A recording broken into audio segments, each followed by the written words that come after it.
Isang kadyat na mensahe mula sa mga Arabong source. Iniulat ng Al Arabiya na kasundo ng Estados Unidos at Iran sa mga kondisyon ng tigil putukan. Nailatalan na rin ang kasunduan at ayon sa Al Arabiya, ianunsyo ito ng magkabilang panig sa susunod na mga oras. At magugulat kayo sa kasunduang ito dahil dati ay ibang-iba ang ipinahihiwatig ng Estados Unidos. Halimbawa, matapos ipahayag ni kataas-taasang pinuno ng Iran Majtaba Khamenei na hindi niya ibibigay kanino man ang enriched uranium, halos nanumpa si Trump na makukuha pa rin ito ng mga Amerikano kahit anong paraan. May mga tanong sa kasunduang sinusulat ng Al Arabiya pero huwag magmadali humusga dahil may mga interesanteng bahagi. Pag-aralan natin ito sabay-sabay. Ako si Alexei Pechi, taro't pag-usapan natin ang paksang ito. Pero bago tayo magsimula, hinihiling ko na mag-subscribe kayo sa channel na ito, mag-like, mag-iwan ng kahit anong komento, at siguraduhin mag-subscribe din sa aking Telegram channel na Pechi News. Ang link ay nasa description ng video na ito. Ngayon, nangako si Pangulong Donald Trump ng Estados Unidos na kukunin nila ang mga naipong highly enriched uranium ng Iran. Sabi niya, mga Amerikano pa rin ang gagawa nito sa huli. Mapapasa kamay ng mga Amerikano ang uranium ng Iran, sipiin ko. Makukuha namin ang enriched uranium. Hindi namin ito kailangan o gusto, kaya malamang sisirain namin pagkatapos kunin. Hindi rin namin papayagang manatili ito sa kanila. Bakit may ganitong pahayag? Kamakailan nag-utos si kataas-taasang pinuno ng Iran Majtaba Khamenei na huwag ilabas ng bansa ang uranium na na-enrich hanggang halos sapat na para sa sandatang nuklear. Sa ganitong paraan, tinanggihan niya ang pangunahing hinihingi ni Donald Trump. Ayon sa impormasyon ng mga source, dati nang tiniyak ni Pangulong Donald Trump ng Estados Unidos sa Israel na ang mga reserba ng Iran ng mataas na enriched uranium na kailangan para makagawa ng sandatang nuklear ay tiyak na ilalabas mula sa Iran. At ng kaukulang probisyon ay dapat na bahagi ng kahit anong kasunduang pangkapayapaan. Dati nang sinabi ni Punong Ministro Benjamin Netanyahu ng Israel na hindi ito mangyayari. Hindi matatapos ang digmaan habang hindi na ilalabas ang enriched uranium mula Iran.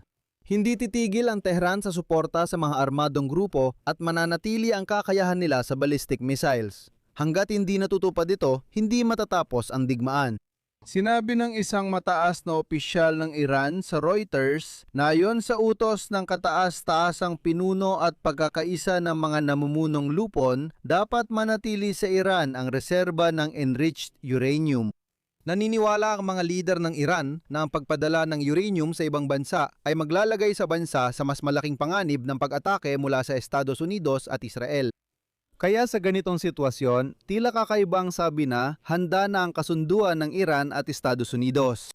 Halimbawa, nagsagawa si Ministro ng Panloob ng Pakistan na si Syed Maxim Naqvi ng negosasyon sa Tehran kasama si Abbas Araghchi ng Iran kung saan tinalakay ang panukala sa kasunduang pangkapayapaan na magtatapos sana sa digmaan ng Amerika at Israel.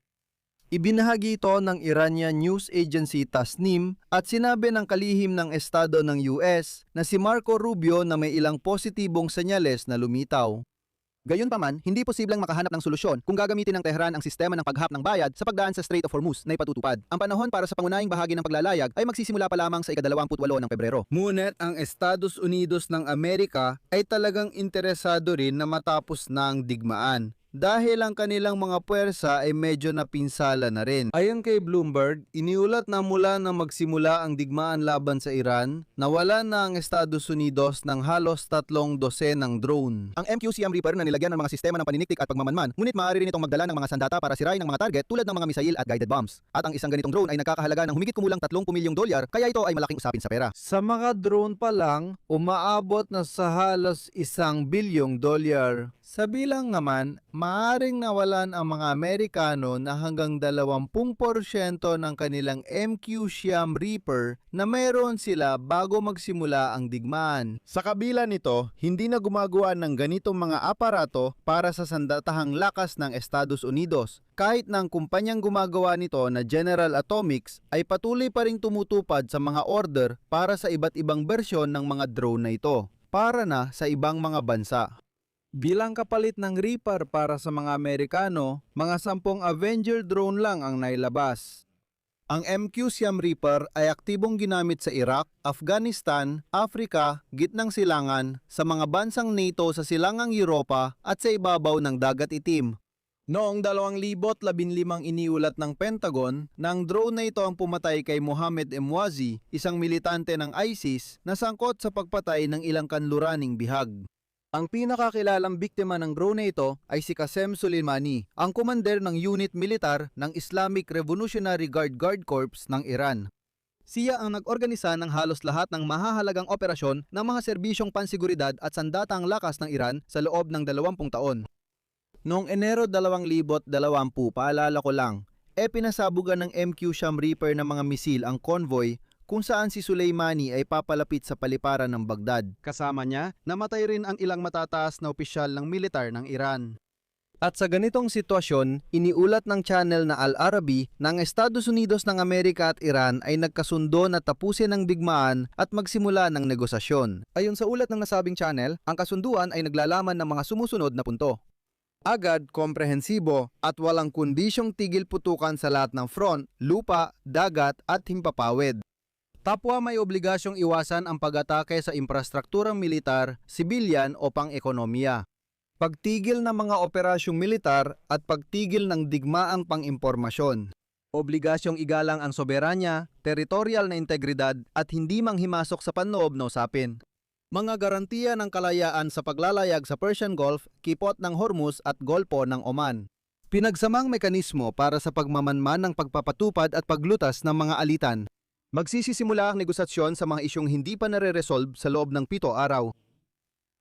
Tuluyang alisin ng US ang mga parusa kapalit ng pagsunod ng Iran sa kasunduan. Agad magkakabisa ang kasunduan matapos ang opisyal na pahayag ng dalawang panig. Tulad ng nakikita, hindi kasama rito ang isyu ng sandatang nuklear, nuklear na kakayahan o mga misil.